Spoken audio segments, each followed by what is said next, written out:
thank you very much for inviting me. It's an honor for me to be with you today.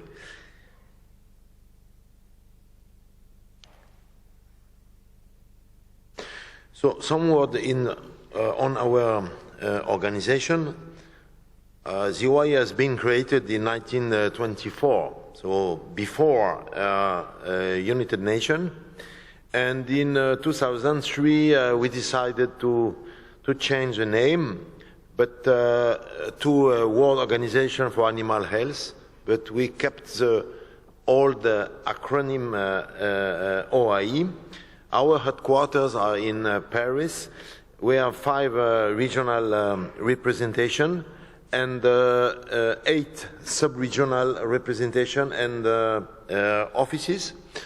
For your region, the headquarters are in Tokyo, Japan, but we have a very active sub-regional office in Bangkok, covering Southeast Asia. And this office has been strongly supported by Australia.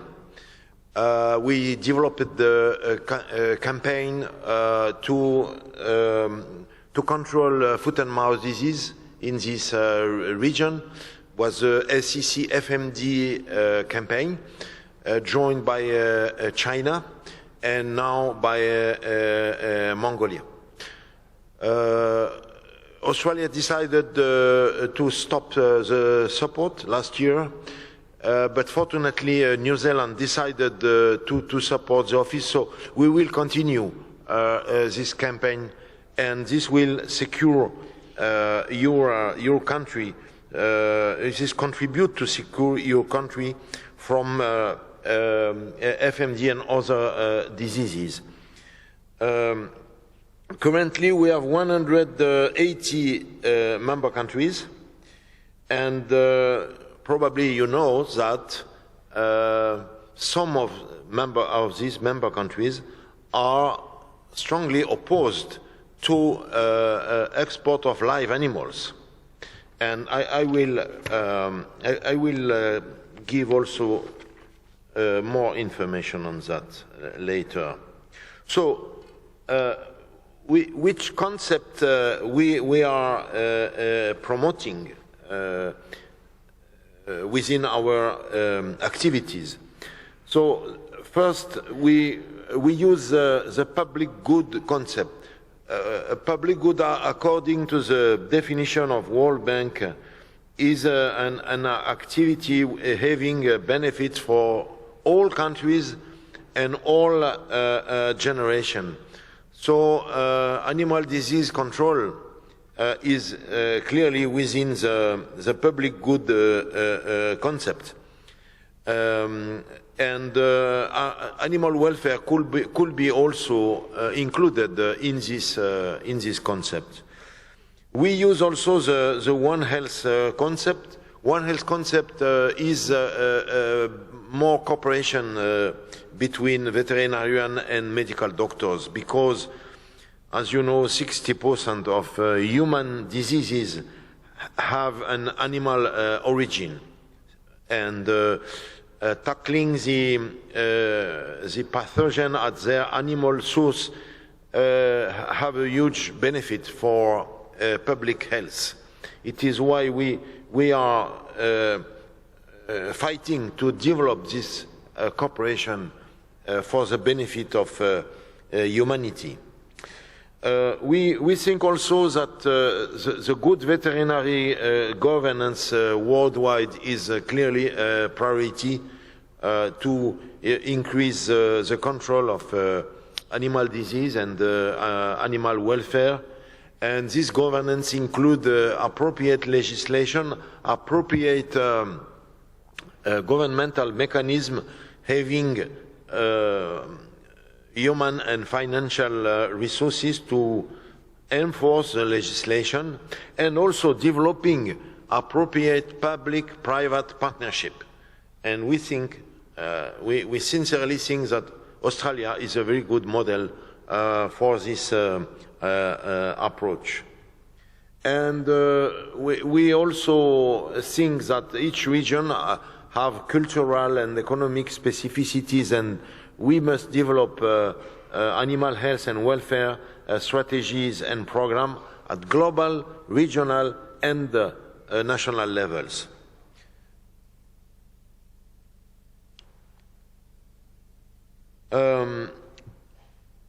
Our main activities is standard setting, and we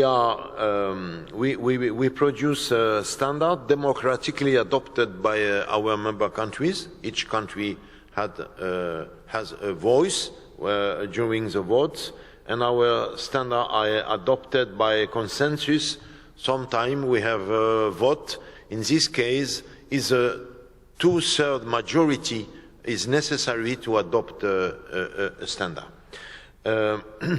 And the World Trade Organization recognized our science-based standard in the field of international trade, safety or international trade, disease surveillance and control methods, and quality of veterinary services.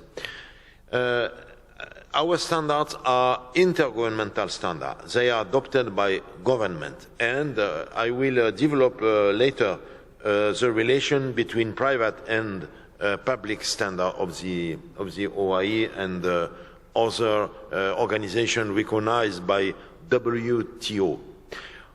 In animal welfare, our member countries mandated the OIE in 2002 to develop standards on animal welfare, and we are the unique organization worldwide providing intergovernmental standards in the field of animal welfare. I will develop this aspect later. We develop also a standard on animal production food safety, so we have an agreement with Codex Alimentarius, and we develop standard for safety of product on farm, and Codex Alimentarius develop standard after the farm gate. Another key concept used by the OIE is to increase quality of veterinary services worldwide. Of course, veterinary services are working well in the developed countries, but in more than 130 developing countries, they are very weak, and they are a permanent threat for the others. So developing quality of veterinary services worldwide is very important for everybody, because veterinarians play an essential role in society, not only for protecting animals, but also for protecting human health by combating zoonosis. They play also a key role on alleviation of poverty, because the animal asset is very, very important for 1 billion people in the world. We rely also on aquatic animal health services, because aquaculture is growing worldwide now. The volume of production of aquaculture is equivalent to fish catched by fisheries, and we must develop also the health of aquatic animals. Quality of veterinary education worldwide is also very important to secure animal health and to control epizootics. So we need also to develop capacity building everywhere, because it's very good to adopt a standard, but if they are not enforced in the world, this is not very useful.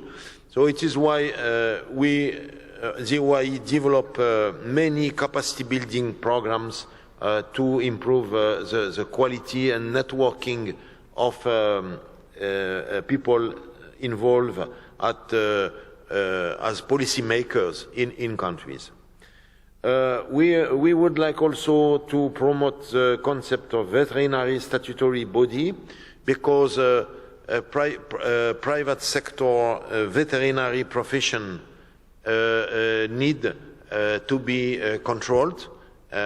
So control on the quality of the people habilitated to work as veterinarian, but also control of the ethic of veterinarian working in our member countries. But the more important is within the quality of veterinary services is the capacity to have appropriate public-private partnerships between official veterinary services, but also with farmers and private veterinarians and people involved in export of animals and animal products. We also have official agreements with more than 60 international organizations active in animal production and welfare.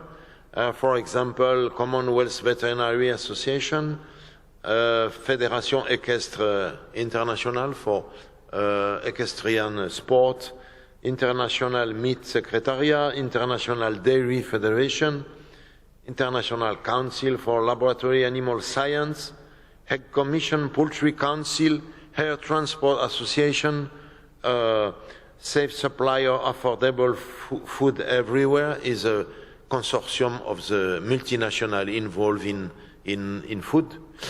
World Animal Protection. World Animal Protection is the representative of more than 800 NGOs involved in animal welfare promotion worldwide.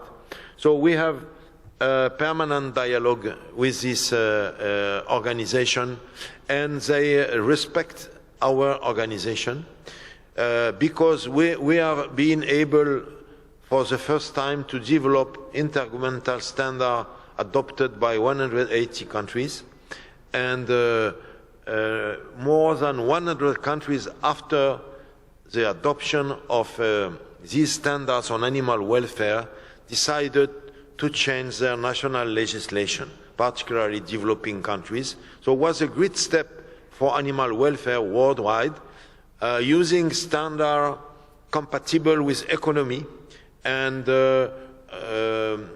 WAP is respectful to OIE for this progress accomplished. And I see that the exporter of live animal have not recognized a recognized organization worldwide. So I would recommend to Australia as a #1 on exportation of live animals to take the lead to create a global organization or exporter of live animals to be recognized officially by organizations such as the OIE or FAO, and I think it could be a good step for the interest of your activity. So some words on global issues and trends relevant to animal production. So as you know, globalization, climate change, human influence on landscape are driving the expansion of pathogen and vector into new geographic area and animal production sectors. So veterinary services and farmers must be prepared to new events related with animal health disasters, and it is good to be ready. Another very important fact is that we have still 1 billion poor livestock producers worldwide, and improving animal health and food production are key tools in the struggle to alleviate poverty. And this is recognized by some governments and some foundations, such as Bill and Melinda Gates Foundation, and is a very good argument to be used in front of people attacking livestock as a negative factor for the humanity. Other trend is a massive increase in demand for high-quality animal protein, influenced by world population growth, 1 billion more expected in 2050, and the shift from poverty to middle class, hundreds of millions of people, and these people would like to eat meat, eggs, and milk. This is like this, and this leads to an increase of the demand. But we have many controversies, and we must be ready to participate in the controversies.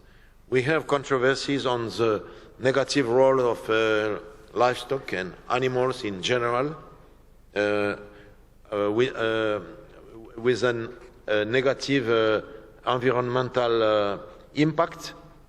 We have controversies on the human health, and antimicrobial resistance is one of the attacks, so the use of antibiotics in animals.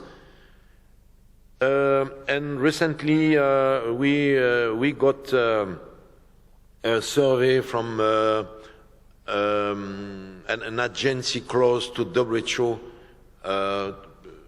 publishing some survey on the link between cancer and consumption of some categories of meat, but they mix categories on meat and red meat without sound scientific approach.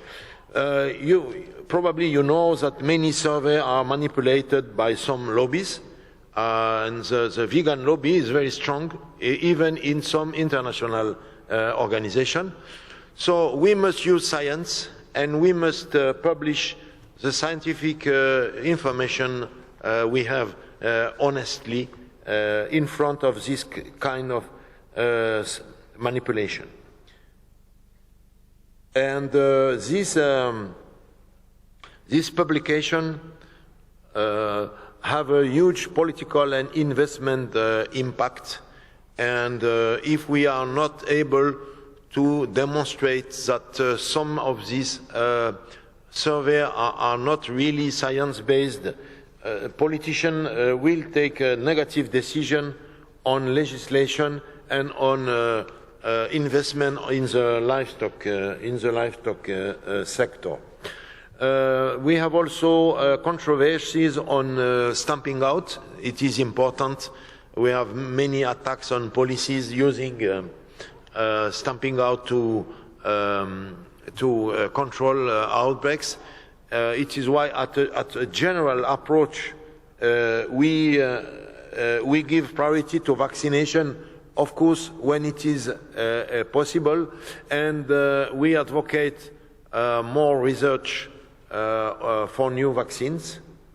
And for example, for antimicrobial resistance program, we try to convince policymakers and foundations to put more money on research to have alternative to antibiotic using new vaccines. Multilateral trade policy framework is animal welfare is initially considered as not covered by the WTO SPS agreement, but there are some discussions.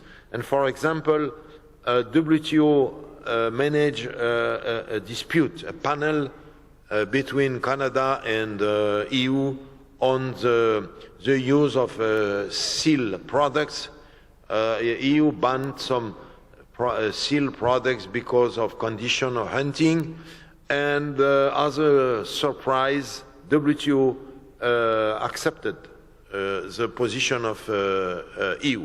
So it means that this field is moving, and animal welfare will have more and more importance in the in the trade condition worldwide through the use of TBT and GATT provisions. So we are following that very closely, but it's very interesting for all people involved in international trade of animal and products. In the past decade, measures relating to animal welfare on production, slaughter, and transport have had increasing influence on trade in animals and animal products, even if this was not covered by a WTO SPS and TBT agreement. So now we see an increased reference to OIE standard in any bilateral trade agreement, and they are very useful for discussion between partners to fix some provision for their relation using animal welfare condition, and is a strong demand from consumers worldwide. And sometimes these negotiations are using WTO SPS principle of equivalence.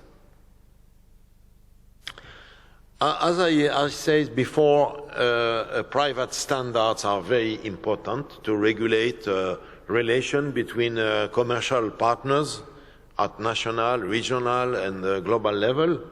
In 2008, our member country asked us to have negotiation with international organization dealing with private sector standards, and in order to try to avoid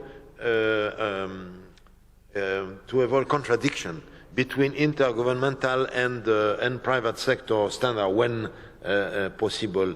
And an example, we negotiated an agreement with ISO, and ISO decided to develop animal welfare technical specification using OIE standards. And now we have a permanent consultation with Committee 34 of ISO, having started the proposal on animal welfare to the member countries of ISO as a private sector organization. And I think it's a good success story, and we would like to develop this approach with other organizations coordinating standard at global level. We also organize global conferences on animal welfare to try to have global positions on important aspects of animal welfare, to build a global consensus. So we organize the global conferences, always with more than 100 country representatives at national level, in Paris, Cairo, Kuala Lumpur. The next one is in Mexico next year, in December, I think. And we will try to adopt an OIE global animal welfare strategy. And I think this will have an impact on your business. And you are welcome to attend. We'll be in Guadalajara, and will be a 3-day event.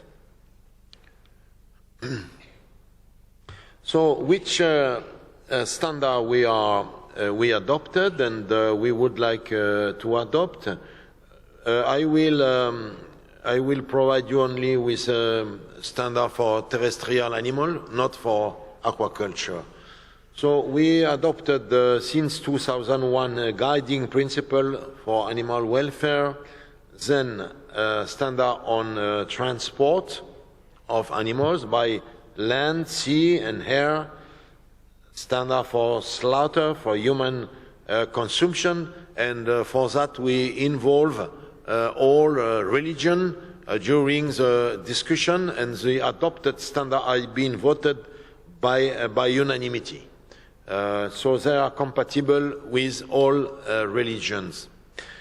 standard for killing for disease control during outbreaks, control of stray dog population, particularly to control rabies in many countries, standard for animal use in research and education, standard for beef cattle production system, broiler and dairy cattle production system. So every year we update the standard according to the request of some members. It's a very transparent process. Currently, we are developing new standard on animal welfare and pig production systems, animal welfare of working animals. We have 300 million animals working worldwide still for agriculture or transport, and we are starting with equid. And we are working on guidelines on disaster management and risk reduction in relation to animal health and welfare and veterinary public health. We also produce guidelines and recommendation also online in our website.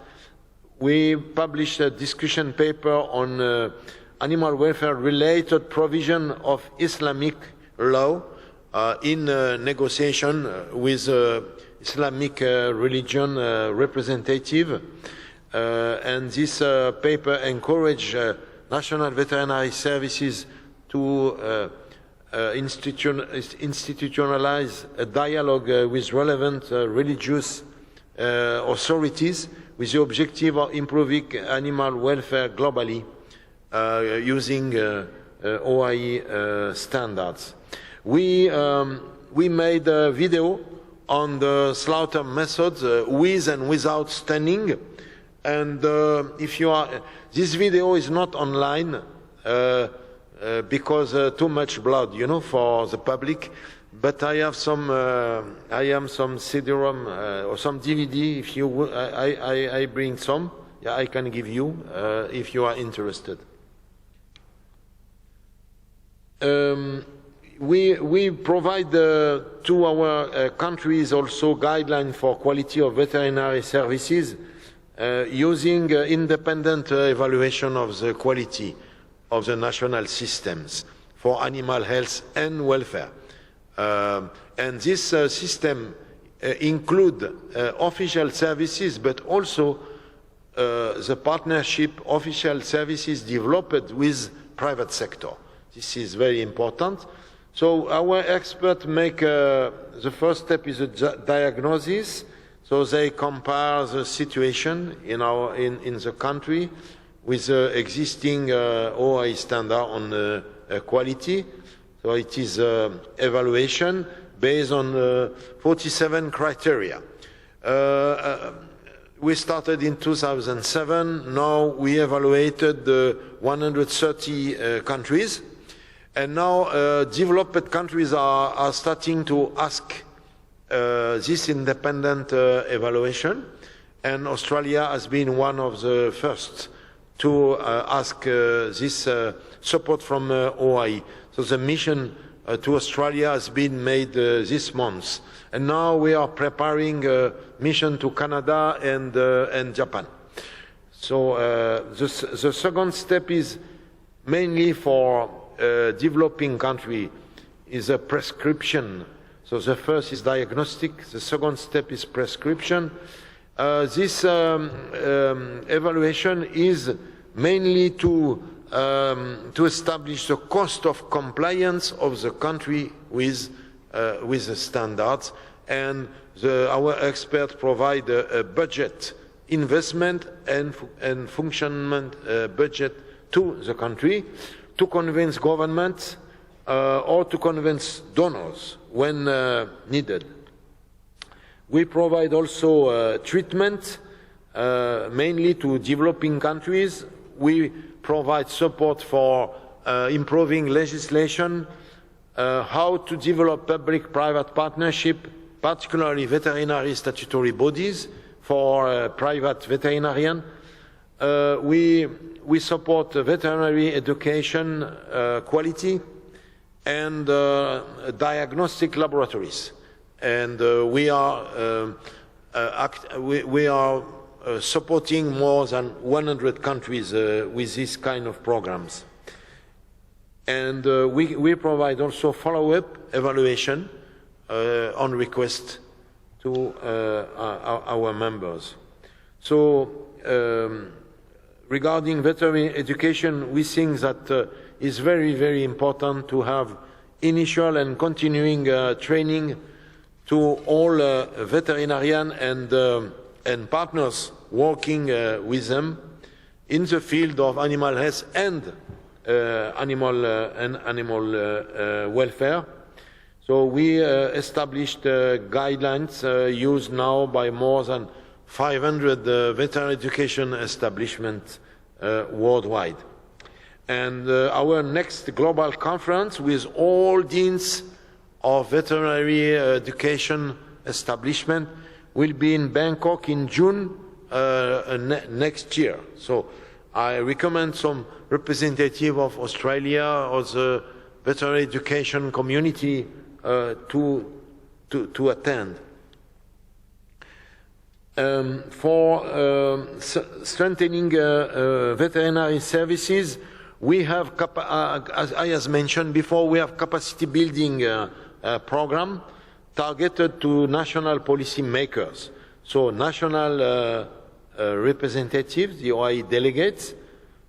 The delegate of Australia is with us today, Mark Shipp. He represents Australia in OIE, and he is a member of the board of the OIE, is vice president.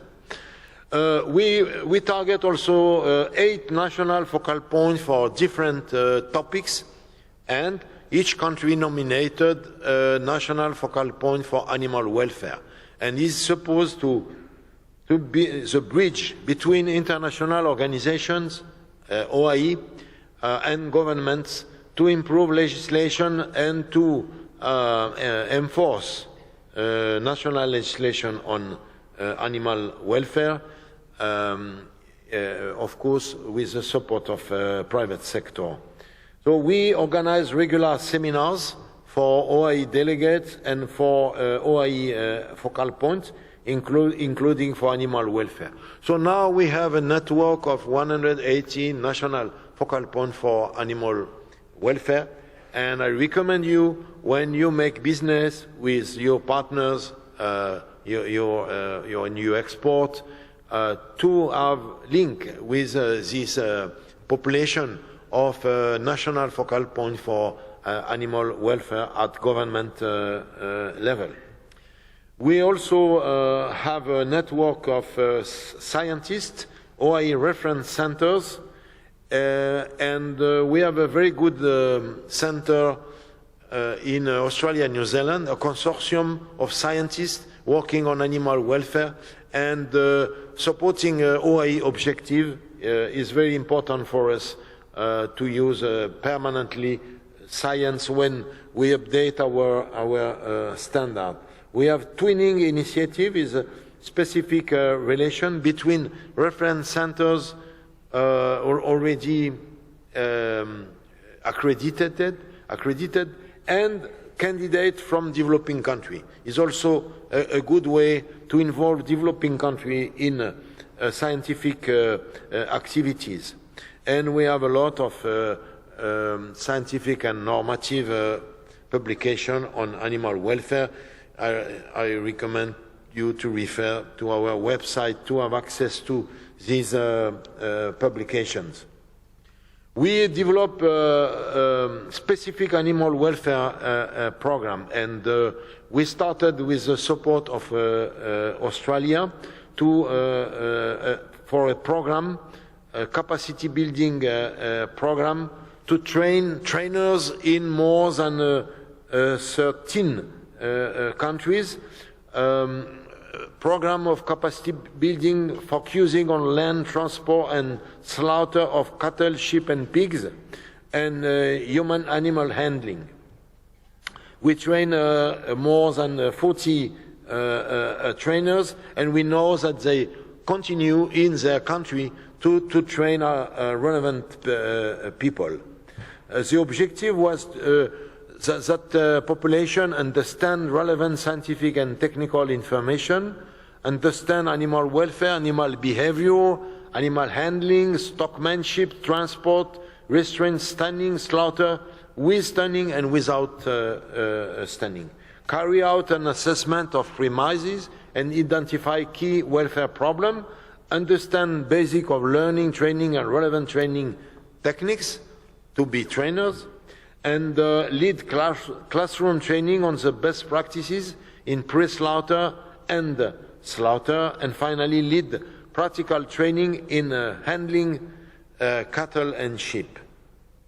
The program includes the key component of human slaughter, staff competence, design of premises, and tool fit for purpose. And is composed of theoretical training, handling, group work, visit to slaughterhouses, real-life video and animation, trainees delivering the training, panel discussion, and they receive OIE certificate. So this is the video I mentioned before, and this video has been translated in Arabic, in Portuguese, in many languages, and mainly by animal welfare NGO. So it's taken as a tool by animal welfare NGO. So it is accepted by everybody now. What are finally, what are our priorities in next year? We will continue to show global leadership on animal welfare, working to convince government and private sector organizations to respect and comply with OIE standards. We have the capacity to organize further training of trainers in transport and slaughter, specifically tailored to meet industry needs. So we are ready to continue this program if we are supported by donors, and we can also provide designated experts, independent experts, to make independent assessment of compliance with OIE standard in country on request of the partners, of course. We consider that advising and supporting OIE member countries in implementing the standard will remain a top priority. We will continue to advocate for veterinary services and aquatic animal health services to have political support and commitment worldwide, providing mechanisms to help secure financial and technical support to members in need, including through the OIE World Animal Health and Welfare Fund to finance related activities. So we have a specific fund for supporting developing countries to improve animal health and welfare, and Australia has been one of the main donors of this fund with Canada, EU, World Bank, Gates Foundation, and now we have China, Korea joining us. We will continue to promote appropriate alliance between public and private sector at the global level with a key private sector organization in the field of food. And recognizing the value of collaborating and networking at regional level, we have an ongoing program of national focal point seminar, 8 different topics, including interaction with private sector and regional organization. And we will continue to support the development of regional animal welfare strategies as appropriate to each region. As you know, Australia supported a successful program allowing to have a task force, a permanent task force with your Australia and your neighbors to advocate to government to implement OIE standard, and this has been very successful. So in conclusion, OIE science-based standards developed through an inclusive and democratic process are now well established and is a powerful tool to establish globally acceptable animal welfare standards, and this will remain a priority. For effective implementation of OIE standard, many countries need support to update their legislation, and they must receive capacity building assistance and budget support for their veterinary services, and they will OIE intergovernmental standard on animal welfare will be increasingly used as a basis in bilateral and multilateral trade agreement, and for that we need people appropriately trained for successfully negotiate between them.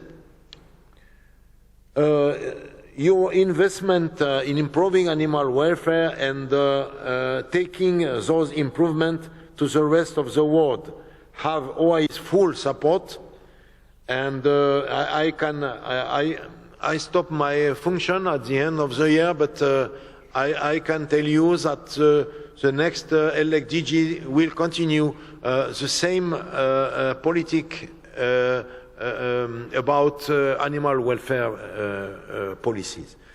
And working together, government, private sector, international organizations and donors can successfully address societal expectations for animal welfare, and we think that OIE is very useful for this permanent dialogue between government, private sector, and NGO involved in the promotion of animal welfare. Thank you very much.